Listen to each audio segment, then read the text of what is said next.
फिर से स्वागत है genius physics and mathematics classes में। आज क्या करेंगे हम?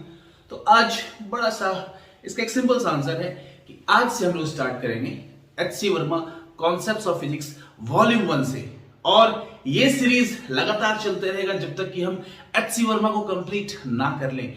एच.सी. वर्मा बोलने से दिमाग में क्या आता है कि किताब है, बट सबको पता है एच.सी. वर्मा एक बड़े ही जाने माने प्रसिद्ध प्रोफेसर हैं जिन्होंने बड़ी अच्छी बुक लिखी है, और ये किताब आज के 11th और 12th के युवाओं के लिए बड़ा ही जरूरी है, क्योंकि अगर आप इसका कॉन्सेप्ट समझ लें तो आप लाइफ में बहुत आगे जा सकते हैं। तो आज से स्टार्ट करेंगे हम HC. Verma concepts of physics volume 1 से, और सबसे पहला जो चैप्टर हम लेंगे वो है वेक्टर्स। और इसको हम सॉल्व कैसे करेंगे? तो इसको हम स्टेप वाइज सॉल्व करेंगे। कहने का मतलब यह है कि सबसे पहले हम सॉल्व करेंगे ऑब्जेक्टिव 1, फिर हम सॉल्व करेंगे ऑब्जेक्टिव 2, और फिर हम चलेंगे इसके एक्सरसाइज में। तो आज का ये जो सेशन है इसमें हम सॉल्व करने वाले हैं objective 1 and objective 2, and after that हम चलेंगे इसके एक्सरसाइज में, और फिर अगला चैप्टर, और फिर अगला चैप्टर, और फिर अगला चैप्टर। ऐसे करके हम आराम से इसको सॉल्व कर सकते हैं। तो चलिए शुरू करते हैं आज की अपनी कक्षा एच.सी. वर्मा वेक्टर से, और इसमें भी हम देखेंगे आज ऑब्जेक्टिव 1 एंड ऑब्जेक्टिव 2। तो क्या है हमारा ऑब्जेक्टिव 1 का पहला question? A vector is not changed if. एक वेक्टर चेंज नहीं होगा यदि, पहला क्या है, it is rotated through an arbitrary angle. हम किसी वेक्टर को अगर आर्बिट्रेरी एंगल से रोटेट कर दें तो क्या वो वेक्टर चेंज नहीं होगा? इसका जवाब भी आपको मिलेगा। दूसरा क्या है, it is multiplied by an arbitrary scalar, it is cross multiplied by a unit vector, और लास्ट है it is slide parallel to itself. कहने का मतलब है कि जो पहला ऑप्शन है, अगर हम उसको रोटेट करते हैं, रोटेट करने से एंगल चेंज होगा, और एंगल को अगर हम चेंज कर दें तो हमारा वेक्टर चेंज हो जाएगा। उसी तरह से अगर आप उसको स्केलर से मल्टीप्लाई कर दें तो उसका मैग्नीट्यूड चेंज हो जाएगा। रोटेट करने से एंगल डायरेक्शन चेंज हो जाता है। और फिर क्या है, डिस्प्लेस्ड बाय, यानी कि यहां पे अगर हम पैरेलल वेक्टर की बात कर रहे हैं कि it is slide parallel to itself, तो जब हम पैरेलल करते हैं तो उसका मैग्नीट्यूड भी चेंज नहीं होता है और उसका डायरेक्शन भी चेंज नहीं होता है। तो इसका जो करेक्ट आंसर है वो है 1 का D, it is displaced by a parallel vector to itself, या it is slide parallel to itself. ये जो है ये करेक्ट आंसर है, क्योंकि इसमें ना तो मैग्नीट्यूड चेंज हो रहा है ना तो डायरेक्शन चेंज हो रहा है। बाकी हर एक कंडीशन में क्या हो रहा है, या तो मैग्नीट्यूड या डायरेक्शन या दोनों चेंज हो जा रहा है। तो 1 का करेक्ट आंसर है डी। अब आते हैं क्वेश्चन नंबर 2 पे। तो सबसे पहले 1 का जो हमारा करेक्ट आंसर है वो है डी। 2 क्या है, which of the states given below may represent the magnitudes of 3 vectors adding to 0। यानी 3 वेक्टर को हम जोड़ दें और वो 0 आ जाना चाहिए। तो इसमें आप देख सकते हैं बड़ा इजी है, 2 4 8 नहीं होगा, 4 8 16 नहीं होगा, 1 2 1 ये पॉसिबल है। कैसे पॉसिबल है? तो -1 प्लस -1 प्लस 2 कर दूं मैं तो रिजल्ट क्या आ जाएगा, 0 आ जाएगा। और अगर आप मैग्नीट्यूड लेंगे तो फिर से 1 1 2 आ जाएगा। तो कहने का मतलब ये है कि 1 1 और 2 अगर हम मैग्नीट्यूड लेके चले तो हम आराम से उसको 0 कर सकते हैं। मैग्नीट्यूड का मतलब नेगेटिव नहीं होगा, लेकिन जैसे मैं एक एग्जांपल आपको देता हूं, है ना। अगर मैं बोलूं कि मेरे पास एक वेक्टर है a, है ना, और ये है -i कैप। एक वेक्टर मेरे पास b है ना, ये भी है -i कैप, और एक वेक्टर मेरे पास c है जो है 2i कैप। अगर मैं इसको जोड़ दूं तो क्या हो जाएगा, यानी कि vector a plus vector b plus vector c कितना हो जाएगा, -i cap plus 2i cap, यानी कि 0, है ना। ये 0 हो गया हमारा। लेकिन इसका मैग्नीट्यूड कितना है, तो अगर मॉड्यूलस ऑफ a देखें, इसका -1 का मॉड्यूलस क्या हो जाएगा, 1, इसका भी कितना हो जाएगा 1, और इसका कितना हो जाएगा, इसका हो जाएगा 2। तो मैग्नीट्यूड 1 1 2, लेकिन अगर हम जोड़ के देखें इसको तो कितना आ गया, 0। यानी कि जो इसका करेक्ट आंसर है 2 का वो है सी। तो 2 का करेक्ट आंसर है सी। ओके, क्वेश्चन नंबर 3 क्या है? Question number 3, the resultant of vector a and vector b makes an angle alpha with vector a and beta with vector b। तो हमको बताना है, ये 4 ऑप्शन आपके पास है, इसमें कौन सा सही ऑप्शन है। पहला क्या है, अल्फा लेस देन बीटा। दूसरा क्या है, alpha less than beta if a less than b। तीसरा है alpha less than beta if a greater than b। और चौथा ऑप्शन है alpha less than beta if a is equal to b। तो answer है, दिल तो कहेगा नहीं, हमें इसको सॉल्व करना पड़ेगा। तो resultant of A and B makes an angle alpha and beta. चलिए देखते हैं resultant of A and B की बात करते हैं। तो मान लीजिए कि ये मेरे पास वेक्टर ए है और ये मेरे पास वेक्टर बी है ना। This is vector A, this is vector B और इसका ये क्या है, resultant. This is resultant, correct. यहां पे चूंकि कैपिटल ए की भाषा में है तो मैं इसको कैपिटल ए कर देता हूं, है ना, और यहां मैं इसको कैपिटल बी कर देता हूं। अब इसको देखिए मैं आपको एक एग्जांपल से समझाता हूं, ठीक है। मान लीजिए कि ये वेक्टर मेरे पास है 4, है ना, यानी कि 4 यूनिट का वेक्टर है ये, 4 यूनिट, है ना। डायरेक्शन आर्बिट्रेरी डायरेक्शन आप ले सकते हैं, फिलहाल हमने ये डायरेक्शन लिया हुआ है। ये मान लीजिए ये वेक्टर बी है 3 यूनिट का, ठीक है। रिजल्टेंट कितना आएगा, तो बड़ा सिंपल है, रिजल्टेंट आ जाएगा √4 स्क्वायर प्लस 3 स्क्वायर यानी कि 16 यानी कि 25 यानी कि 5 क्या आ गया, इसका आंसर है 5, इसका रिजल्टेंट आ गया। अब अल्फा जो है वो वेक्टर ए के साथ बना रहा है, यानी जो रिजल्टेंट है ये अल्फा बना रहा है वेक्टर ए के साथ और बीटा बना रहा है वेक्टर बी के साथ। तो यहां तो हम देख रहे हैं कि वेक्टर ए बड़ा है किससे, वेक्टर बी से। अब हम ये चेक करेंगे कि क्या अल्फा भी बीटा से बड़ा है। फिर से समझिएगा, वेक्टर ए दिख रहा है आपको, हमने 4 लिया है, वेक्टर बी हमने 3 लिया है, यानी वेक्टर ए वेक्टर बी से बड़ा है। क्लियर है बिल्कुल। तो हम चेक करेंगे कि अल्फा बीटा से बड़ा आता है या अल्फा बीटा से छोटा आता है। बड़ा सिंपल है, हम यहां अगर tan अल्फा निकाल लें और tan अल्फा कितना होगा बताइए, 3/4 यानी कि 0.7, है ना, 0.7, 4 से 28, 20, 0.75। और अगर मैं यहां पे tan बीटा निकालूं, tan बीटा तो कितना आ जाएगा, 4/3 यानी कि 1.33। आप देख सकते हैं tan बीटा की वैल्यू tan अल्फा से ज्यादा है, यानी कि बीटा एंगल जो है वो अल्फा एंगल से बड़ा है। विच मीन्स बीटा जो है वो बड़ा है किससे, अल्फा से। लेकिन हमने लिया क्या था, वेक्टर ए जो था वो बड़ा था किससे, वेक्टर बी से। और वेक्टर ए अगर बी से बड़ा हो रहा है तो ए के साथ क्या, अल्फा। तो अल्फा जो है वो बीटा से क्या हो रहा है, लेस हो रहा है, छोटा हो रहा है। तो कौन सा ऑप्शन करेक्ट है आप चेक कर लीजिए। ए ग्रेटर देन बी होना चाहिए, अल्फा लेस देन बीटा होना चाहिए, जो कि है आपका option number C. Which means इसका जो करेक्ट आंसर है वो है सी। ठीक है, यहां आप समझ सकते हैं tan की वैल्यू 0 पे 0 होती है और आगे बढ़ते चली जाती है, 90 पे जाके इनफाइनाइट हो जाती है। तो यहां पे देखिए बीटा की वैल्यू 1.33 है, यहां अल्फा की वैल्यू 0.75 है, इसका मतलब बीटा जो है वो ग्रेटर देन है अल्फा। ठीक है, तो ये था क्वेश्चन नंबर 3। अब आते हैं क्वेश्चन नंबर 4 पे। The component of a vector is, पहला ऑप्शन क्या है, always less than its magnitude. दूसरा क्या है, always greater than its magnitude. तीसरा क्या है, always equal to its magnitude. और चौथा क्या है, नॉन ऑफ दीज। फिर से सुनिए, the component of A vector, एक वेक्टर का कंपोनेंट। तो आंसर है एक वेक्टर का जो कंपोनेंट है, क्या लिखा है, ऑलवेज लेस देन। तो जरूरी नहीं कि ऑलवेज लेस देन ही हो। मान लीजिए मेरे पास एक वेक्टर है 4i कैप। अगर मैं आपसे पूछूंगा कि बताइए इसका कंपोनेंट x डायरेक्शन में क्या होगा, तो आप बोलेंगे x डायरेक्शन में तो 4 ही होना है कि नहीं, यानी कि बराबर आ गया। यहां क्या होता है, ऑलवेज लेस नहीं, इक्वल भी आ सकता है। Okay, always greater than its magnitude. अब ऑलवेज ग्रेटर की बात हो रही है, क्या हमेशा कंपोनेंट ऑफ वेक्टर ग्रेटर होगा, आंसर नहीं, कंपोनेंट ऑफ वेक्टर तो ग्रेटर हो ही नहीं सकता। तीसरा क्या है, तीसरा है always equal to its magnitude. अभी देखिए यहां इक्वल था ना, लेकिन आपको पता है कंपोनेंट अगर मैं ऐसा ले लूं, है ना, एक ये मैं ले लूं वेक्टर ए, ये एंगल थीटा है, तो ये क्या हो जाता है, a cos थीटा, और ये क्या हो जाता है, a sin थीटा। सही है, बिल्कुल। तो आप जानते हैं कि अगर ये थीटा की वैल्यू कुछ है, a की वैल्यू कुछ है, तो ये कंपोनेंट क्या आएगा, इससे छोटा आएगा।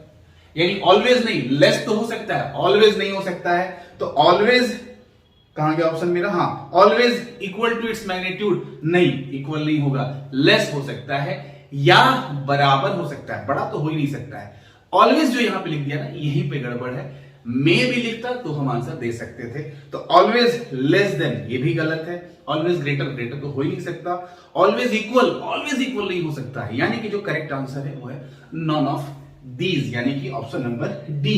तो 4 का जो जो करेक्ट है वो है ऑप्शन नंबर बी। अब हम देखते हैं क्वेश्चन नंबर 5।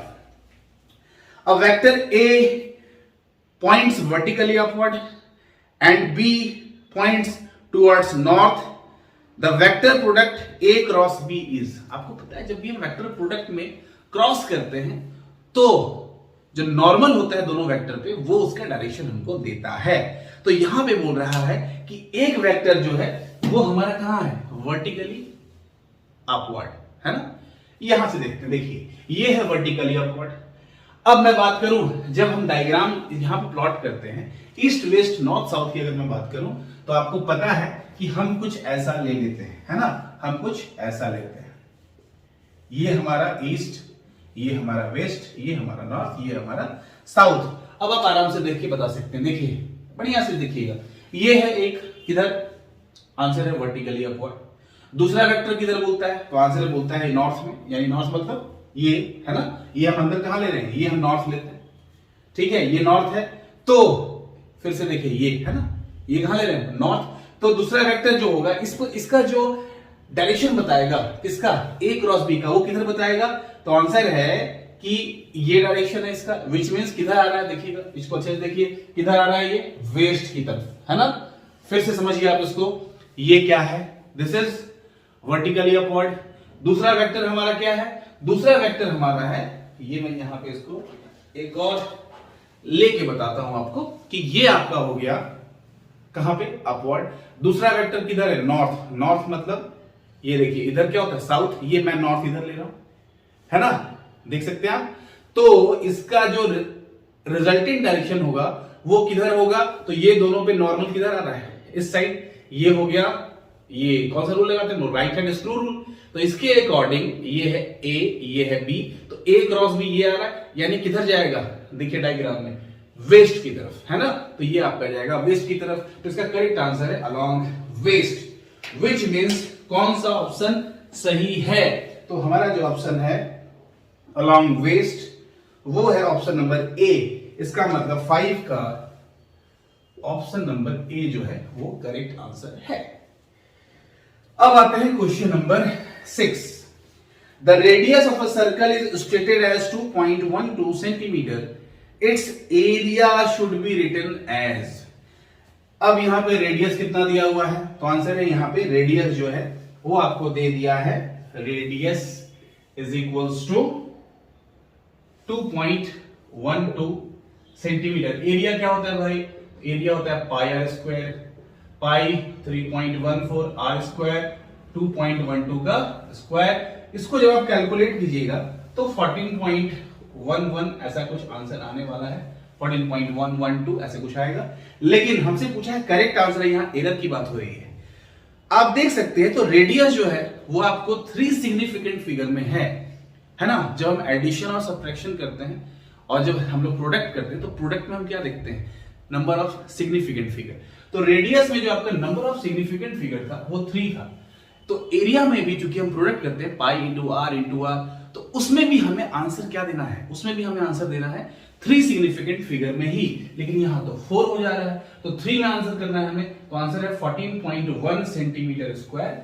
ये आपका करेक्ट आंसर है ना। क्यों, क्योंकि हमें जब हम एडिशन और सब्ट्रैक्शन की बात करते हैं तो हम डेसिमल के बाद का सिग्निफिकेंट फिगर देखते हैं। फिलहाल यहां प्रोडक्ट है और प्रोडक्ट में हम total number of significant figure देखते हैं। तो यहां पे चूंकि रेडियस का 3 सिग्निफिकेंट फिगर था तो एरिया का भी आंसर हम 3 सिग्निफिकेंट फिगर में ही करेंगे, which means 14.1 centimetre square is the correct answer. तो ये था आपका ऑब्जेक्टिव 1। अब हम चलते हैं ऑब्जेक्टिव 2 की तरफ। ऑब्जेक्टिव 2 में थोड़ा सा आपको यहां पे ध्यान रखना है, क्योंकि ऑब्जेक्टिव 1 में जो था हमारा एक ही आंसर पॉसिबल था, लेकिन ऐसी राउंड जो ऑब्जेक्टिव 2 होता है उसमें एक से अधिक आंसर सही हो सकते हैं। तो चलिए सबसे पहले हम देखते हैं question number 1। A situation may be described by using different sets of coordinate axis having different orientations. यानी हमको पता है हमारे पास एक्स वाई जेड एक्सिस है, हम एक्स वाई एक्सिस को कैसे कर सकते हैं, तो आंसर है कि हम एक्स वाई एक्सिस को ऐसे भी रख सकते हैं, this is X, this is Y. हम एक्स वाई एक्सिस को ये ऐसे भी रख सकते हैं, एक्स वाई, है ना। हम एक्स वाई एक्सिस को ऐसे भी प्लेस कर सकते हैं। यानी कि एक्स वाई एक्सिस या जेड एक्सिस जो भी है, अगर यहाँ ये आपका जेड हो जाता है, इस केस में यहां पे आपका जेड हो जाता है, इस केस में यहां पे जेड हो जाता है। कहने का मतलब ये है कि अगर हम एक्सिस का ओरिएंटेशन को बदल रहे हैं, एक्सिस को बनाने का नियम क्या है, एक्सिस जब भी हम ड्रॉ करते हैं ना, तो याद रखिए हमेशा कि ये जरूरी नहीं है कि बिल्कुल आप लोगों ने ये सीखा है कि नहीं एक्सिस हमेशा हम कैसे बनाते हैं, तो ये हमारा एक्स है, ये हमारा वाई है, ये हमारा जेड है। आंसर है बिल्कुल भी नहीं। कंडीशन है एक्स वाई जेड आपस में म्यूचुअली परपेंडिकुलर होने चाहिए, ये है। ऐसा नहीं कि ऐसे ही बनाना, आप ऐसा ही बना सकते हैं, ऐसा ही बना सकते हैं, ऐसा ही बना सकते हैं, यानी आप एक्सिस को क्या कर सकते हैं, घुमा सकते हैं। अब यहां पे क्वेश्चन क्या है, क्वेश्चन है a situation may be described by using different sets of coordinate axes having different orientations, यानी कि एक्सिस को हमने घुमा दिया है ना, तो वहां बोला है which of the following do not depend on the orientation of the axis, orientation पे कौन डिपेंड नहीं करेगा। मान लीजिए मेरे पास एक वेक्टर है ना, मेरे पास ये वेक्टर है, एक वेक्टर मेरे पास ये है, ठीक है। अब इस वेक्टर की अगर मैं बात करूं तो पहला क्या है, the value of a scalar. Scalar को तो डायरेक्शन से मतलब ही नहीं है, आप कितना भी घुमा लो उसको, क्या होगा स्केलर का, तो आंसर है वो स्केलर है, उसके साथ कुछ भी नहीं होगा, तो आंसर पहला बिल्कुल सही है। दूसरा क्या है, component of a vector, component of a vector पे फर्क पड़ेगा क्या।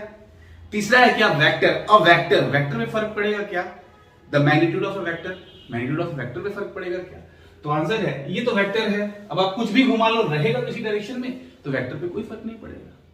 हाँ, अगर मैं बात करूं मैग्नीट्यूड की बात करूं, क्या मैग्नीट्यूड चेंज होगा, आंसर है नहीं, इसकी लंबाई जितनी थी उतनी ही रहेगी, तो मैग्नीट्यूड पे भी फर्क नहीं पड़ेगा, which means the value of a scalar फर्क नहीं पड़ेगा घुमाने से, अ वेक्टर उस पर भी फर्क नहीं पड़ेगा, ठीक है, the magnitude of A vector उस पर भी फर्क नहीं पड़ेगा, तो कंपोनेंट ऑफ ए वेक्टर क्या इस पे फर्क पड़ेगा, तो आंसर है कंपोनेंट ऑफ ए वेक्टर की अगर मैं बात करूं, है ना, आप अच्छे से समझिएगा। अभी ये मेरा एक्सिस है, ये मान लीजिए कि ये मैं वेक्टर ए लेता हूं, है ना, ये वेक्टर ए, तो आंसर है कि कंपोनेंट किस पे डिपेंड करता है, थीटा पे, है ना। जैसे आप देखते हैं ए कॉस थीटा, इसको आप क्या लिखते हैं, ए साइन थीटा, तो कंपोनेंट किस पे डिपेंड कर रहा है, थीटा पे, बिल्कुल सही है कि कंपोनेंट हमारा थीटा पे डिपेंड है। अब मैं इसको थोड़ा सा ऐसे घुमा दूं तो थीटा की वैल्यू क्या हो जाएगी, चेंज हो जाएगी, और अगर थीटा की वैल्यू चेंज हो गई तो कंपोनेंट पे फर्क पड़ेगा, क्यों, क्योंकि कंपोनेंट में वेक्टर डिपेंड किस पे करता है, थीटा पे, और अगर मैं इसको हल्का सा ये रोटेट कर दूं, है ना, तो थीटा क्या हो जाएगी, थीटा की वैल्यू कम हो जाएगी, और अगर इधर रोटेट कर दूं थीटा की वैल्यू क्या हो जाएगी, बढ़ जाएगी, विच मींस कि जो सेकंड नंबर आपका है कंपोनेंट ऑफ ए वेक्टर, ये डिपेंड करेगा। हमसे क्या सवाल किया था, which of the following do not depend, कौन डिपेंड नहीं करता है, तो आंसर है पहला, the value of scalar depend नहीं करता है। वेक्टर खुद है, इसका फिर एक्स वाई जेड को ऐसे घुमाते रहो, इस पे कोई फर्क नहीं पड़ेगा, ये तो जिस डायरेक्शन में उसी डायरेक्शन में रहेगा, मैग्नीट्यूड पे भी फर्क नहीं पड़ेगा, तो फर्क किस पे पड़ेगा, कंपोनेंट ऑफ ए वेक्टर पे, मतलब इसके कंपोनेंट पे फर्क पड़ेगा, क्यों, क्योंकि कंपोनेंट किस पे डिपेंड करता है, थीटा पे, और अगर आप एक्स वाई जेड को रोटेट कर दो थीटा चेंज हो जाएगा, तो कंपोनेंट भी चेंज हो जाएगा। इसका मतलब इसमें जो डिपेंड नहीं करेगा वो ए भी है, सी भी है, डी भी है, तो इसका करेक्ट आंसर कौन कौन सा हो गया, तो आंसर है 1 का करेक्ट आंसर ए भी है, 1 का करेक्ट आंसर सी भी है और डी भी है, तो ये तीनों ही इसके करेक्ट आंसर है, ठीक है, ओके। अब हम देखते हैं क्वेश्चन नंबर 2। क्वेश्चन नंबर 2 है, लेट वेक्टर सी जो है ना, ये वेक्टर सी की वैल्यू दी गई है, vector A plus vector B, है ना, ये दी गई है। हमसे सवाल क्या किया गया है, सॉरी ऑप्शन दिया गया है, इसमें क्या क्या सही हो सकता है। वेक्टर सी का जो मैग्नीट्यूड है, यानी modulus of vector C is always greater than modulus of vector A. सोचिए आप, modulus of vector C is always greater than modulus of A. चलिए हम एग्जांपल से समझते हैं। मान लीजिए मेरे पास एक वेक्टर है a is equals to suppose 2i cap, और वेक्टर b अगर मेरे पास है सपोज, है ना, माइनस i कैप, तो a प्लस बी कितना हो जाएगा, a प्लस बी हो जाएगा 2i माइनस i यानी कि i कैप, सही है। अब a प्लस बी का रिजल्ट, सॉरी मॉड्यूलस कितना हो जाएगा, मॉड्यूलस ऑफ इसका तो 1 हो जाना है, अच्छा, ए का मॉडुलस कितना हो जाएगा 2, बी का मॉडुलस कितना हो जाएगा 1। पहला ऑप्शन क्या था, modulus of C greater than modulus of A. तो मॉडुलस ऑफ सी क्या है, यही तो है ना। तो ये a प्लस बी क्या है, वेक्टर सी है, और इसका मॉडुलस 1 है, यानी सी का मॉडुलस 1 है। तो सी का मॉडुलस 1 है और a का मॉडुलस कितना आ गया 2 आ गया, यानी कि यहां पे a क्या है, बड़ा हो गया। यहां हमसे क्या बोला है, c बड़ा होगा क्या, आंसर है बिल्कुल नहीं, c बड़ा भी हो सकता है, छोटा भी हो सकता है, कुछ भी हो सकता है, यानी कि ऑप्शन नंबर ए जो है वो गलत है।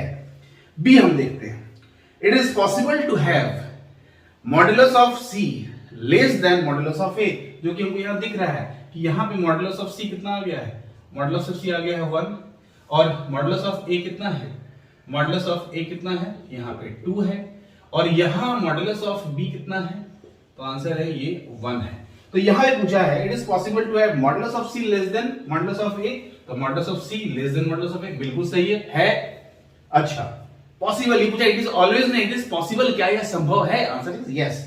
And modulus of C less than modulus of B, है ना। तो इस कंडीशन में तो हमारा बराबर आ रहा है, लेकिन अगर मैं लेकिन की बात करूं, अब आप अच्छे से इसको बारीकी से समझिएगा कि अगर मैं एक और एग्जांपल लेता हूं कि मेरे पास a जो है वो मैं कितना ले रहा हूं 2i कैप, अगर मैं b ले लूं -3i कैप, है ना, तो मेरा c कितना आएगा, तो c आ जाएगा vector a plus vector b, यानी कि 2i कैप -3i कैप यानी -i कैप, है ना, बिल्कुल।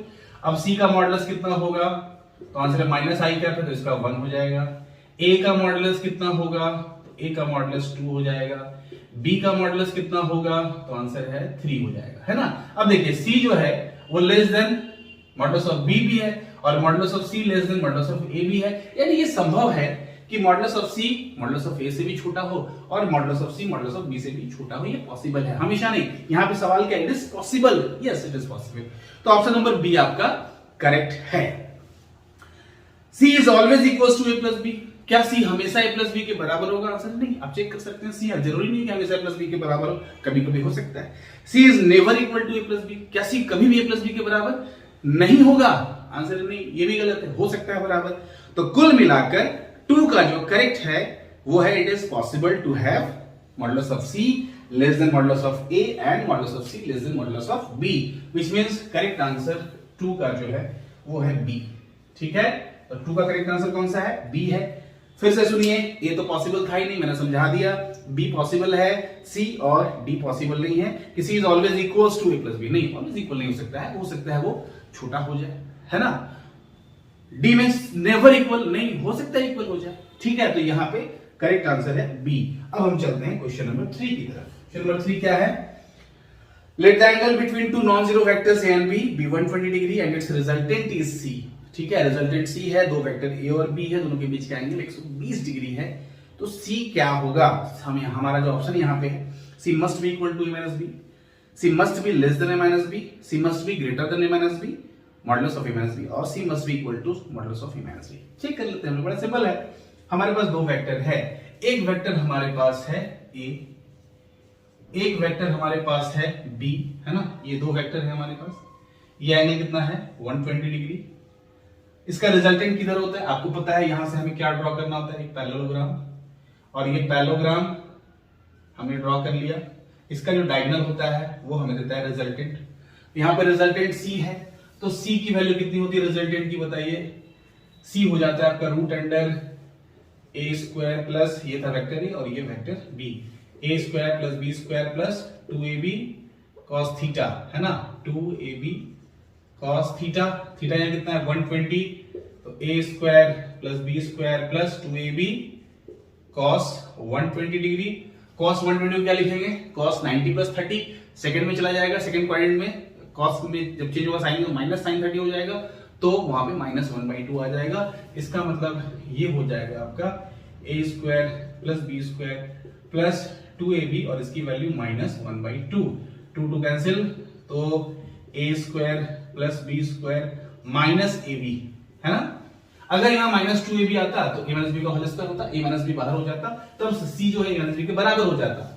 लेकिन यहाँ पे -ab आया है, -2ab नहीं आया है। माइनस ए बी कैसे आता है? तो आंसर है कि अगर मैं A square plus B square minus 2ab, है ना, ये क्या होता है?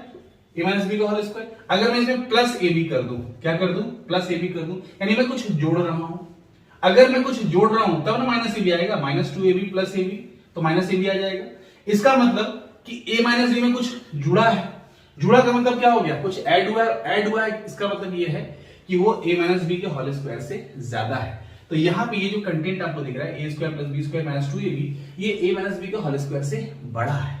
और अगर ये बड़ा है तो उसका रूट भी बड़ा होगा। इसका मतलब जो करेक्ट आंसर है C जो है वो a माइनस बी से बड़ा होना चाहिए। तो यहाँ पे बड़ा वाला कौन सा ऑप्शन है? C must be greater than a minus B. तो करेक्ट आंसर है C। तो 3 का करेक्ट आंसर है C। ठीक है, अब आते हैं क्वेश्चन नंबर 4 पे। क्या है question number 4? The x component of the resultant of several vector. बहुत सारा वेक्टर्स है, ठीक है, तो हमें उसका एक्स कंपोनेंट निकाल लेना है और उसका रिजल्टेंट निकाल लेना है। तो रिजल्टेंट हम कैसे निकालते हैं? बड़ा सिंपल है। रिजल्टेंट हम क्या करते हैं? सारे एक्स कंपोनेंट को जोड़ देते हैं। तो पहला ऑप्शन यही है, is equal to the sum of the x component of the vector. Answer is yes, बिल्कुल सही है। दूसरा क्या बोलता है? May be smaller than the. अब ये जो रिजल्टेंट है ना, रिजल्टेंट देखिए, मान लीजिए कि मेरे पास एक वेक्टर ए है, एक्स की तरफ बात करें, एक्स कंपोनेंट की बात करें, मान लीजिए इसका एक्स कंपोनेंट है 2i कैप। एक वेक्टर बी है जिसका एक्स कंपोनेंट है -3i कैप। एक वेक्टर सी है जिसका एक्स कंपोनेंट है सपोज 10i कैप। अब मैं बोलूंगा कि इसका रिजल्टेंट कितना होगा? तो आंसर सभी एक्स को जोड़ देते हैं, 2i cap -3i cap plus 10i cap, कितना आ गया? 10 to 12 -9 और -3 तो 9i कैप। ये क्या निकल गया? पहला ऑप्शन क्या था? सबको जोड़ देना। आंसर इज यस, पहला सही है। दूसरा, may be smaller than sum of the magnitude. अब इसके मैग्नीट्यूड को जोड़िए तो इसका मैग्नीट्यूड कितना हो जाएगा? आंसर है 2। इसका मैग्नीट्यूड कितना हो जाएगा? आंसर है 3। इसका मैग्नीट्यूड कितना हो जाएगा? आंसर है सी का मैग्नीट्यूड हो जाता है आपका कितना? 10। सबको जोड़िए, कितना आ गया? 2 3 5 और 10 15, है ना। सबको जोड़ने से कितना आ गया? 15। जबकि रिजल्टेंट कितना आ रहा था? 9। तो सबका रिजल्टेंट क्या सभी को जोड़ देंगे, सभी के मैग्नीट्यूड को जोड़ देंगे, उससे लेस आ सकता है। आंसर इज हमको दिख रहा है लेस आ गया है। यहाँ पे मैग्नीट्यूड का सम 15 है जबकि रिजल्टेंट का सम कितना था? 9 है। तो आंसर छोटा हो सकता है। तीसरा है may be greater than the sum of magnitude. अभी मैग्नीट्यूड को अगर हम जोड़ लेंगे, क्या रिजल्टेंट कभी मैग्नीट्यूड से बड़ा हो सकता है?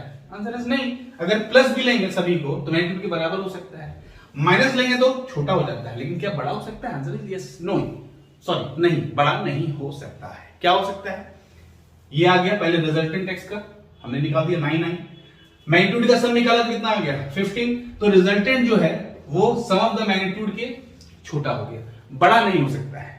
तीसरा ऑप्शन है मे बी इक्वल। आंसर है यस, मे बी इक्वल। अगर मान लीजिए सभी मैं प्लस में ले लेता तो ये भी कितना आ जाता? यहाँ भी 15 आ जाता, ये प्लस हो जाता, ये 15 हो जाता, और ये भी कितना आ रहा है? 15, यानी मैग्नीट्यूड भी कितना? 15 और रिजल्टेंट भी कितना? 15। तो बराबर हो गया। तो बराबर हो सकता है, कम हो सकता है, क्या नहीं हो सकता? बड़ा नहीं हो सकता। यानी कि इसमें जो आपका ऑप्शन नंबर सी है वो गलत है। कौन कौन सही है? ए सही है, बी सही है, डी सही है, यानी ए बी डी। तो 4 का जो करेक्ट आंसर है वो है ए बी और डी, यानी तीनों का तीनों। ठीक है, बिल्कुल आपको समझना है इसको। Question number 5, the magnitude of the vector product of two vectors A and B may be. Vector product क्या होता है हमारे पास भाई? तो आंसर है वेक्टर प्रोडक्ट होता है, जैसे मैं करूंगा vector A cross vector B, vector product या फिर क्रॉस प्रोडक्ट। तो ये हम क्या लिखते हैं? ए का मैग्नीट्यूड, बी का मैग्नीट्यूड और साइन थीटा, साथ में वेक्टर एन भी लगाते हैं। लेकिन हमसे पूछा गया था magnitude of the vector product, यानी मैग्नीट्यूड का मतलब सिर्फ इसकी बात हो रही है, which means A B sine theta की बात हो रही है, एन वेक्टर की बात, यूनिट वेक्टर एन की बात नहीं हो रही है। तो साइन थीटा की वैल्यू हमको पता है कि कहां से कहां तक होती है? 1 और -1 के बीच में। तो हमसे पूछा गया the magnitude of the vector product of two vector A and B may be greater than A B. तो क्या ए बी से बड़ा हो सकता है? तो आंसर है साइन थीटा की मैक्सिमम वैल्यू कितनी होती है? आंसर है 1। तो अगर मैं यहां 1 रख दूं तो ए बी आता है ना। -1 रख दूं तो माइनस ए बी आता है। और अगर यहां पे मैं रख दूं थीटा इज इक्वल टू 0 तो ये कंप्लीट 0 हो जाएगा, यानी ए भी आ सकता है, माइनस ए भी आ सकता है, 0 आ सकता है। अब यहां पे ग्रेटर देन ए बी से बड़ा आ सकता है क्या? आंसर इज नहीं, ए बी से बड़ा आ ही नहीं सकता, क्योंकि थीटा की वैल्यू साइन के लिए 90 पे 1 होती है, तो यहाँ मैक्सिमम वैल्यू 1 हो सकता है, तो AB के बराबर आ सकता है। इक्वल्स टू AB, ये करेक्ट है, AB के बराबर आ गया। Less than AB, answer is yes. अगर मैं यहाँ पे थीटा की वैल्यू रख दूं 30, तो साइन 30 कितना हो जाएगा, हाफ, तो ये हो जाएगा AB/2, यानी लेस देन AB हो गया, तो लेस देन AB भी सही है। इक्वल्स टू 0, आंसर यस, ये भी करेक्ट है। अगर मैं यहाँ पे साइन 0 कर दूं तो 0 आ जाएगा। ग्रेटर देन AB नहीं आएगा कभी भी, है ना। तो यहाँ पे 5 का B भी सही है, C भी सही है और D भी सही है।